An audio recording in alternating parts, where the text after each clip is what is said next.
आप देख रहे हैं जोहार झारखंड। मैं हूं आपके साथ सुकन्या सिंह। राज्यसभा चुनाव को लेकर यूपीए और एनडीए ने जोड़ तोड़ की रणनीति बनानी शुरू कर दी है। एक तरफ जहां यूपीए दूसरी सीट पर कब्जा जमाने में की लेकर रणनीति बना रहा है, वहीं दूसरी तरफ बीजेपी अपने पुराने सहयोगी आजसू पर टकटकी लगाए बैठी है।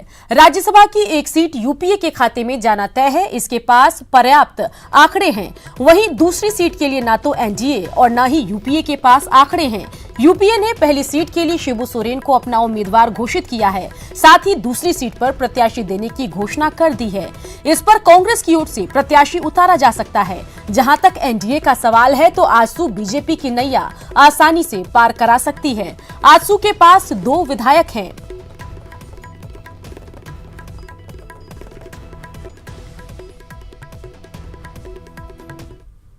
राज्यसभा चुनाव में ये लाख सर पटकले, राज्यसभा चुनाव में दोनों सीट महागठबंधन जीत रही है, ये मैं दावे के साथ कहता हूँ। देखिए, नामांकन की घोषणा होगी।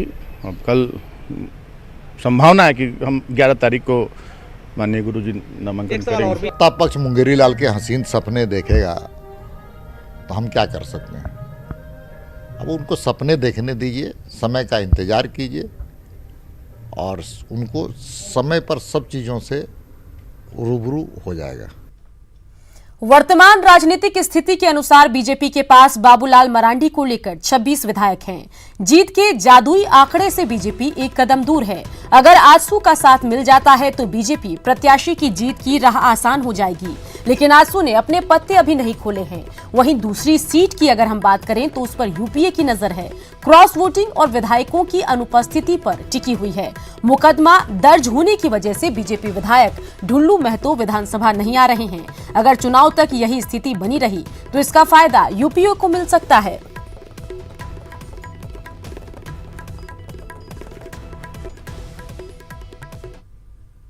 नेता प्रतिपक्ष के मुद्दे पर बीजेपी आक्रामक है। बीजेपी ने ऐलान किया है कि अगर 12 मार्च तक बाबूलाल मरांडी को नेता प्रतिपक्ष घोषित नहीं किया जाता तो बीजेपी सड़क से लेकर सदन तक आंदोलन करेगी। नेता प्रतिपक्ष का मामला को ज्यादा दिन तक लिंगर किया जाएगा तो फिर पार्टी को तो कुछ निर्णय लेना होगा।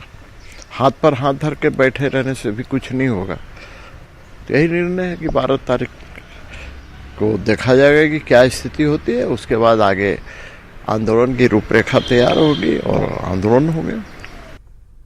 झारखंड विधानसभा में नेता प्रतिपक्ष का मामला सुलझा नहीं है और इसको लेकर सत्ता पक्ष विपक्ष आमने सामने है। अब तक सदन की कार्यवाही इसके कारण ठीक से नहीं चल पाई। इसके लिए कांग्रेस बीजेपी को जिम्मेदार बता रही है।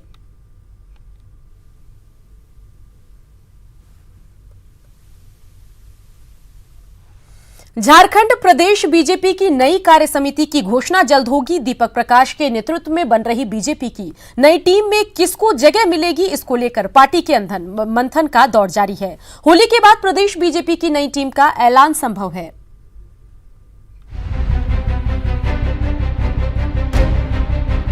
बीजेपी की नई प्रदेश कार्य समिति में कई पुराने चेहरों की भी वापसी हो सकती है।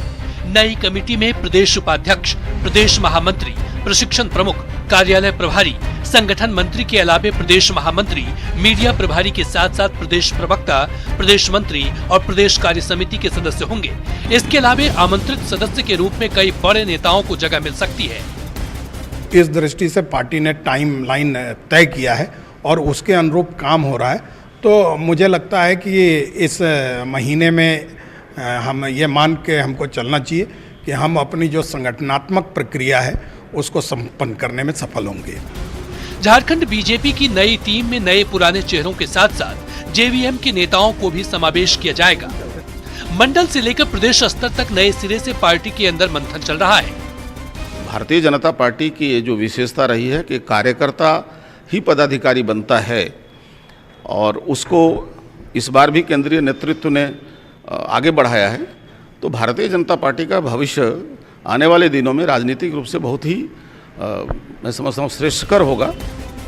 दीपक प्रकाश और बाबूलाल मरांडी का गहरा रिश्ता रहा है और शायद यही वजह है कि बीजेपी केंद्रीय नेतृत्व ने बाबूलाल मरांडी के बाद दीपक प्रकाश पर भरोसा जताते हुए प्रदेश में एक नई टीम बनाने का निर्णय लिया है।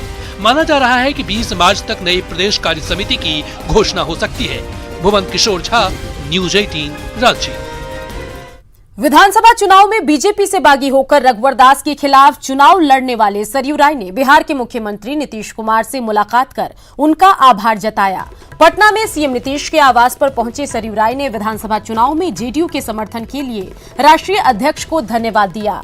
इस दौरान सरयू राय ने सीएम नीतीश कुमार की ओर से बिहार में चलाई जा रही जल जीवन हरियाली अभियान की खुलकर तारीफ की। सरयू राय केंद्रीय राज्य मंत्री अश्विनी चौबे से भी पटना में मिले। आपको बता दें कि 1974 बिहार छात्र आंदोलन के समय से ही दोनों अच्छे मित्र हैं। सरयू राय राष्ट्रीय स्वयंसेवक संघ बिहार प्रांत के कार्यालय भी पहुंचे, जहां उन्होंने आरएसएस के क्षेत्र प्रचारक रामदत्त चक्रधर से मुलाकात की। चुनाव जीतने के बाद सरयू की नीतीश से ये पहली मुलाकात थी, जबकि संघ से सरयू राय की नजदीकियां जगजाहिर है। इससे कुछ दिन पहले सरयू राय राष्ट्रीय स्वयंसेवक संघ के सर संघचालक डॉक्टर मोहन भागवत से भी हरिद्वार में मुलाकात कर चुके हैं।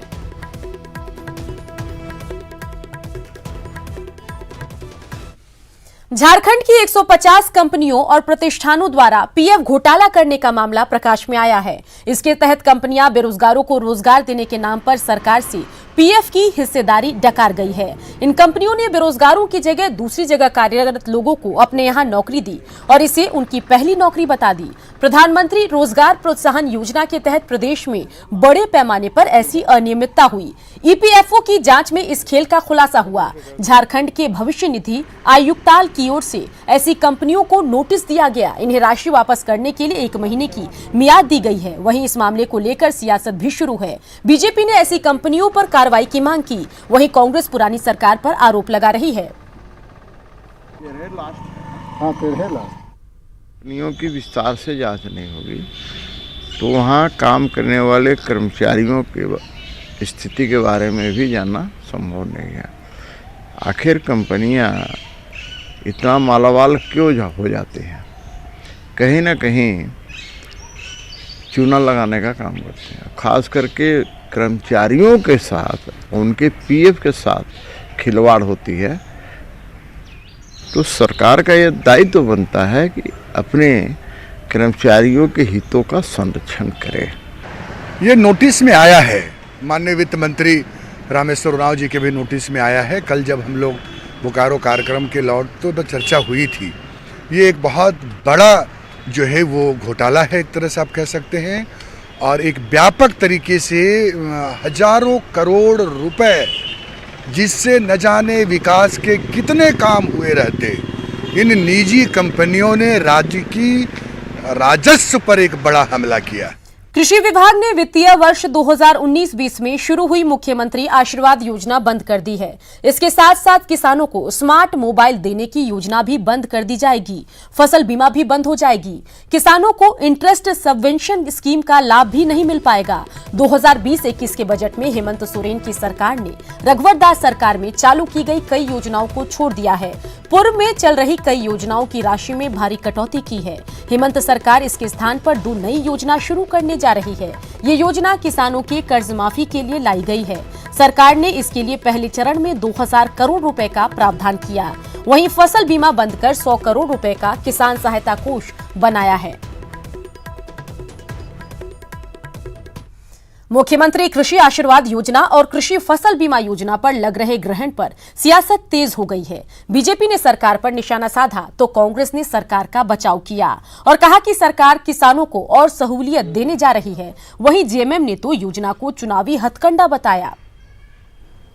खाद बीज वगैरह के लिए व्यवस्था हो जा रही थी, अब उनके लिए स्थिति खराब हो गई। पता नहीं ये सरकार क्यों इस योजना को बंद कर रही है। बीमा योजना का भी अगले साल से मैं कह रहा हूँ ना कि ये सब चीजें जो सीधे हमारे किसान भाइयों के आर्थिक तरक्की के लिए किया गया था, तो उनके आर्थिक तरक्की को क्यों बंद करना चाहती है, मेरे समझ से परे है। तो आशीर्वाद योजना में तो बहुत ज़्यादा लागत था, 65,000 करोड़ के करीब खर्च था। इसलिए सरकार अपनी वित्तीय स्थिति को देखते हुए आशीर्वाद योजना बंद कर रही है। जहां तक फसल बीमा निगम की बात है तो सरकार इस पर अभी तक किसी तरह का कोई निर्णय नहीं लिया है। समीक्षा हो रही है, कृषि मंत्री से लेकर के वित्त मंत्री सारे लोग समीक्षा कर रहे हैं और हमको लगता है कि किसानों के लिए और सहूलतें कैसे प्रदान हो और कैसे उनको फायदा पहुंचाया जाए, इसको लेकर की भी सरकार कोई ठोस और कड़े निर्णय लेंगे। वो भी ये फैसले लिए गए केंद्र सरकार और राज्य सरकार की तरफ से इन चुनाव के मौके पर। वो एक चुनावी हथकंडा था उन लोगों का, किसी तरह हम ब्राइबरी करें किसानों को, कुछ पैसे देकर वोट ले लें, वोट के बाद फिर क्या करती सरकार वो तो समझने की बात है, क्योंकि उस सरकार की कथनी और करनी में बहुत अंतर था। चाईबासा में पेयजल एवं स्वच्छता मंत्री मिथिलेश कुमार ठाकुर ने जगन्नाथपुर के मोगरा गांव में ग्रामीण जलापूर्ति योजना का निरीक्षण किया और 15 अप्रैल तक हर हाल में जलापूर्ति योजना शुरू करने का निर्देश दिया। इस दौरान मंत्री ने अधिकारियों को चेतावनी देते हुए कहा कि अधिकारी कार्यशैली सुधारे वरना नौकरी छोड़ें।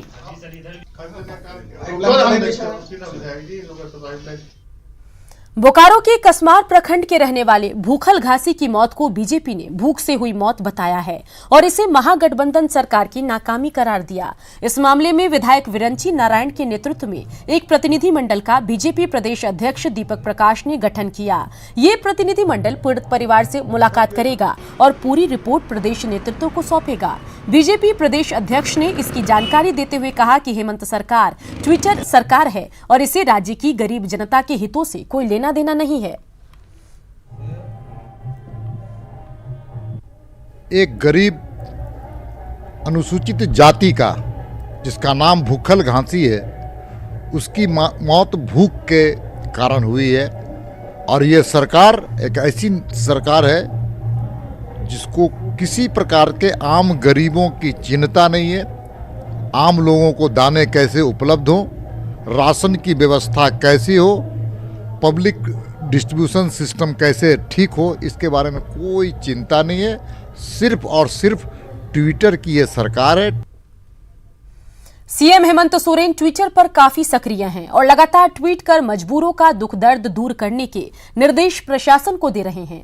एक बार फिर सीएम हेमंत सोरेन ने गुमला की लाचार बेटी के लिए प्रशासन को मदद का निर्देश दिया और प्रशासन सीएम के ट्वीट के बाद हरकत में भी आया। दरअसल गुमला के करमटोली की रहने वाली पायल कुमारी पिछले 4 सालों से लाचार होकर बिस्तर पर पड़ी हुई हैं। अज्ञात बीमारी की वजह से उसके दोनों पैर बेकार हो गए हैं। पायल की हालत दिन ब दिन बिगड़ती जा रही है और कुछ दिनों पहले पायल के पिता की मौत मनरेगा में कुआं निर्माण के दौरान हो गई, जिसके बाद परिवार की माली हालत खराब हो गई। आर्थिक तौर पर कमजोर पायल का परिवार अपनी बेटी का इलाज नहीं करा पा रहा है और सीएम हेमंत सोरेन को जब 14 साल की पायल के बारे में जानकारी मिली तो उन्होंने प्रशासन को मदद करने का निर्देश दिया। तो ठीक से चलते थे, 6 क्लास तक पढ़े, उसके बाद इधर नहीं चलने सकते हैं। मेरी माँ, हम लोग गरीब है, मेरी माँ कमा के खिलाती पिलाती है, चाहती है इलाज हो जाए पर पैसा नहीं होने के कारण नहीं हो रहा है। पढ़ाई लिखाई के लिए दिक्कत हो थी, दन से कोनो मदद मिल जाता तो ठीक रहला। हाँ, बेटी छुआ है तब तक एखन हमरे ही से ले और हमरे नहीं रहा भोले। ट्वीट किया गया उसके कंडीशन के बारे में, तो प्रखंड विकास पदाधिकारी और डॉक्टर उनके घर जा रहे हैं और पूरी वस्तु स्थिति से अवगत कराएंगे और साथ ही अगर उनके चिकित्सीय सहायता की उनकी आवश्यकता है तो वो भी हम लोग पूरा करेंगे और जो भी प्रशासनिक सहायता होगी वो हम लोग पूरा करेंगे ताकि उनके परिवार को कोई दिक्कत ना हो। रांची में होली त्योहार के मद्देनजर पुलिस ने पूरी तैयारी की। रविवार को फ्लैग मार्च किया गया। कोतवाली डीएसपी के नेतृत्व में मेन रोड में पुलिस बल ने मार्च किया और लोगों को आश्वस्त किया कि वे बेखौफ होकर त्योहार का जश्न मनाएं। होली के दौरान किसी भी तरह की गड़बड़ी से निपटने के लिए रांची पुलिस पूरी तरह तैयार है। रांची में सुरक्षा के पुख्ता इंतजाम किए गए हैं। पुलिस ने कहा कि लोग शांतिपूर्वक होली का त्योहार मनाएं, जबरन किसी को रंग न लगाएं। होली के बहाने किसी को परेशान करने से भी बचने की पुलिस ने लोगों को सलाह दी। कहा गया है कि होली के दिन सभी चौक चौराहों पर पुलिस बल की तैनाती रहेगी। होली के दिन लोहनगरी जमशेदपुर में हुड़दंगियों की खैर नहीं, क्योंकि जिला पुलिस इसको लेकर पूरी तरह तैयार है। पूरे जिले में 3500 पुलिसकर्मी और पदाधिकारी की तैनाती की जा रही है। वहीं 150 से अधिक मजिस्ट्रेट शहर में तैनात हैं। न्यूज 18 से बातचीत में एसएसपी अनूप बिरथरे ने बताया कि उपद्रवियों से निपटने के लिए पुलिस फोर्स तैयार है। 4-5 दिन पहले ही एक जिला स्तरीय शांति समिति की मीटिंग की, जिसमें जिले के सारे पदाधिकारी और पुलिस पदाधिकारी मौजूद थे। इसके अलावा 3 दिन पहले एक संयुक्त आदेश हम लोगों ने जॉइंट ऑर्डर निकाला है डीसी जमशेदपुर और मैंने, जिसमें लगभग 3,500 पुलिसकर्मी और पदाधिकारियों की प्रतिनियुक्ति की गई है होली में विधि व्यवस्था के संधारण के लिए पूरे जिले में, और 150 से अधिक मजिस्ट्रेट की प्रतिनियुक्ति की गई है। शहर के सारे संवेदनशील स्थानों पर स्टैटिक पुलिस फोर्स और मजिस्ट्रेट भी रहेंगे और जो पेट्रोलिंग पार्टीज है वो भी रहेंगी। जमशेदपुर में होली की तैयारी जोरों पर है। बाजार में लोगों की भीड़ दिखाई दे रही है। लोग जमकर रंग और गुलाल की खरीदारी कर रहे हैं। साक्षी बाजार का जायजा लिया हमारे सहयोगी आशीष तिवारी ने।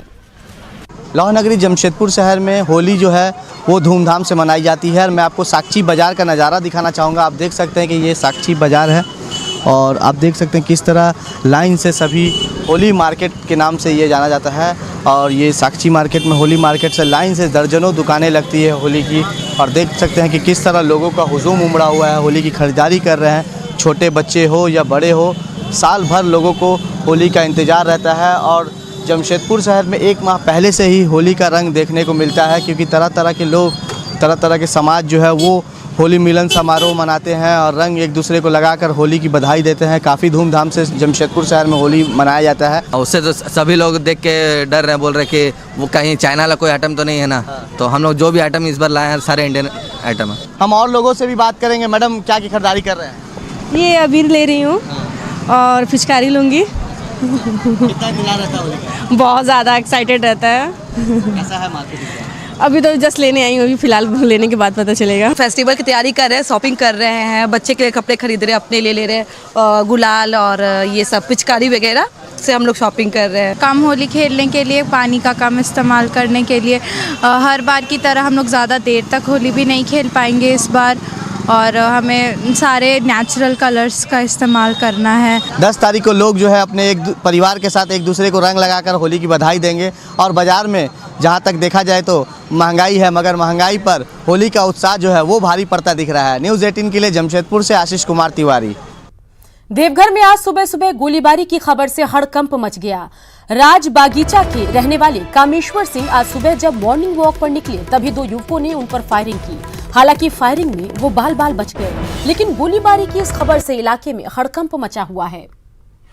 वो हमारे पीछे चल रहा दूरी बना वहाँ जैसे मॉर्निंग वॉक में जा रहे थे, तिवारी चौक से आगे गए, 2 आदमी मेरे पीछे पीछे बहुत देर से चल रहा था पदरिया चौक से। उसके बाद तिवारी चौक से जैसे आगे गए वो हमसे पूछा आप सतेंद्र हैं? सतेंद्र हैं? सतेंद्र हैं? हम सतेंद्र नहीं हैं, राजा बगीचा में रहते हैं, हम राजा बगीचा में रहते हैं। वो चला दिया हम पर। उसके बाद हम भागने लगे तो दूसरा चलाया जो वहाँ लग गया, फिर 3-4 बार चलाया। उसके बाद वो लोग 2 आदमी था, दोनों भाग गया। तिवारी चौक के पास जो है एक व्यक्ति को गन शॉट हुआ है। उनके द्वारा जो बताया गया है कि 2 लड़के थे, कुछ पूछ रहे थे, उसमें उन्होंने फायर किया है। अभी जो पीड़ित है वो खतरे से बाहर है, हम लोग तहकीकात कर रहे हैं।